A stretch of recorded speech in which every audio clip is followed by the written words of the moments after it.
I've been telling everybody. I was like Adams from around my way, man. Nobody knows what besides us. Let's go. I didn't believe when he told me that. Yeah, I told him. I was like, man, we from New England. I got a hell of a time even explaining what New Hampshire is to people on a consistent basis. But you know what? My brother caught a case out of New Hampshire. Really? Yeah, my brother Porky, man, he's locked up now. You know what I'm saying? Got caught with some work. But a lot of people in New Hampshire, like they go up there from Boston to get apartments, but it's like they trapping up there. Really? Yeah, they trapping in New Hampshire. That's interesting because my dad used to own these apartments like up north in New Hampshire. And for sure, going up there as a kid was when I realized like, oh, these are kids. Like these, like they were so much more up than the majority of people where I grew up. I think New Hampshire, people don't know, was so liberal that drugs was running rampant for a long time. Really? New Hampshire. Yeah, because New Hampshire's always been like a liberal place. You know what I'm saying? Live free or die. That's what's on the license plate. Live free or die. So like growing up, it was always, because I've been up there a few times. Of course, we used to go up there I remember real young, going up there for field trips, tapping the trees for the maple syrup. Oh, yeah, okay. This is when we was real young. And I was, and then it's like, once I started, I was like, New Hampshire's like super like, a lot like weed. Before weed, I used to get my weed from New Hampshire from this guy up there. And this was like in the 80s. Really? Yeah, hell yeah.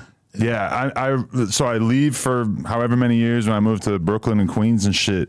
And I go back and there's a gun store like a mile from where I grew up. Word. And I'm just driving by and I see like they got all these cartoons of like Obama, but it's like a monkey type cartoon and shit. Oh. And I'm just like, no, I didn't really get this when I was a kid. No, it's like there's not too much, I wouldn't say policing, because it's policing, but you're able to be who you want to be politically.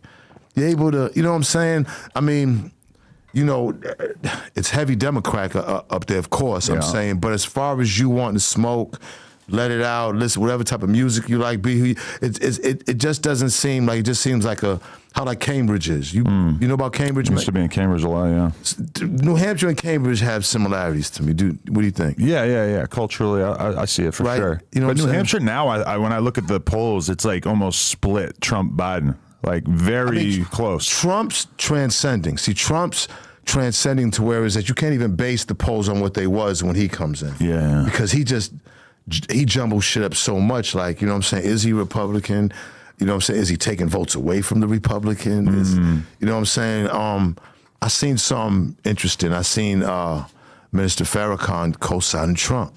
Really? I didn't know if it was AI. I was like, I was like, is this, because sometimes you gotta be careful on what you've seen. And he said some good things about Trump. And I was like, it blew me away because, I guess with me, like, I don't think I've ever, I don't know if I can say this, but I don't vote too much. I don't vote too many times. I've only voted twice in my life.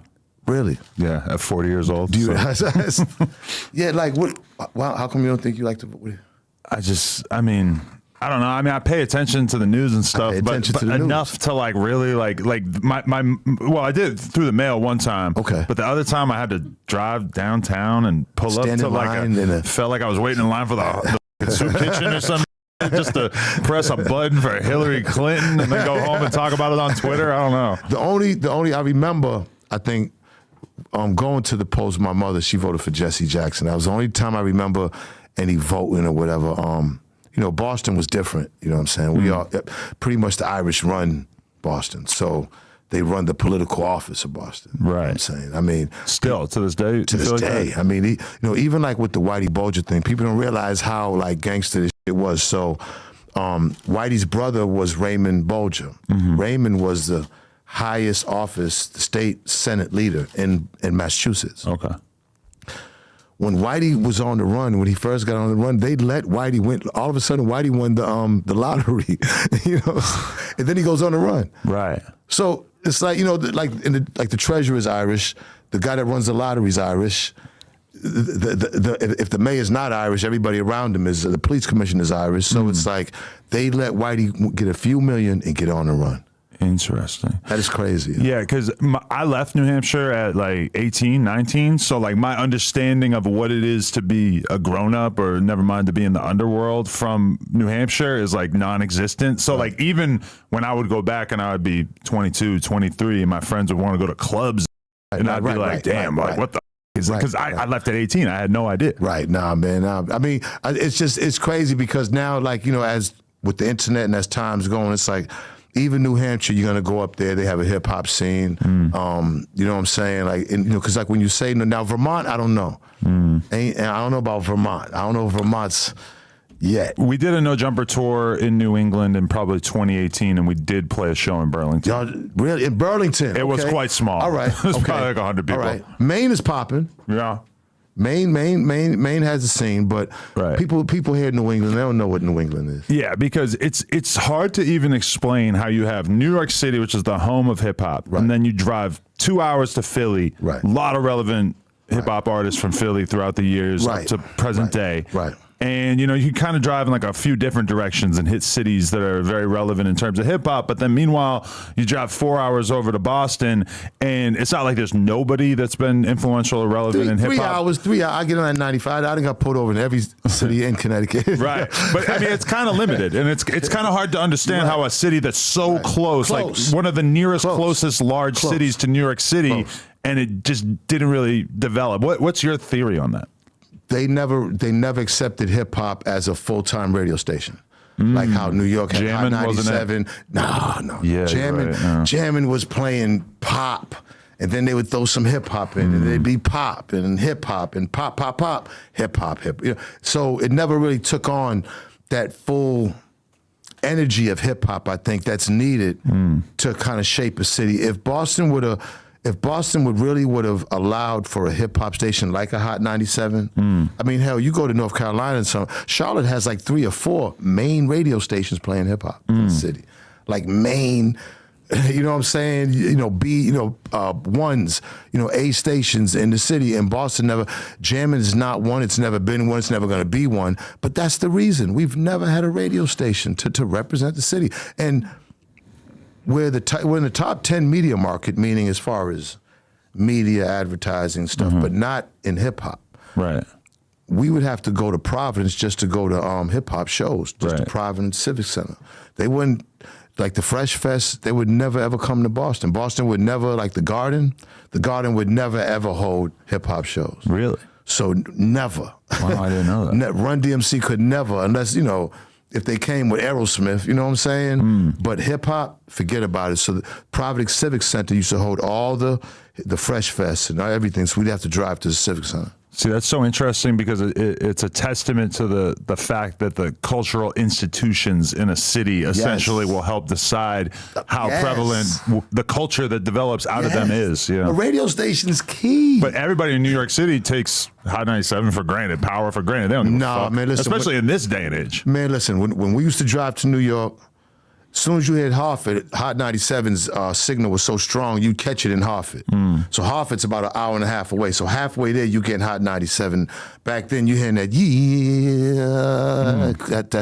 that's cool DJ Red Alert. When you hear shit like that, we go crazy. Like, cause we don't got no station like that, man. So we just put it on the radio, and we be excited, smoking all the way up there. Right. And that's where you heard the rawness of hip hop, the real rawness of what hip hop was about, and mixed in with the DJ, because it just wasn't about playing songs. It was the personality of the DJ and what he said over the songs and his energy and his attitude, like, and the scratching, like everything was all, it was a vibe. And see, you know, that's not there anymore. But I know for sure that if Boston would have had a radio station like that, Boston would be way better off as far as talent getting exposed. Yeah. Very, very interesting. Yes. I always like put some thought into that. So you don't think it has anything to do with the racial composure of Boston, because there are a shitload of people of color, and it's kind of interesting that none of them is really, well, not nobody. I don't want to like take anything away from all the people who have been relevant in hip hop over the years. But no, that's a fair question. But at the end, because people are wondering why not? But it's true.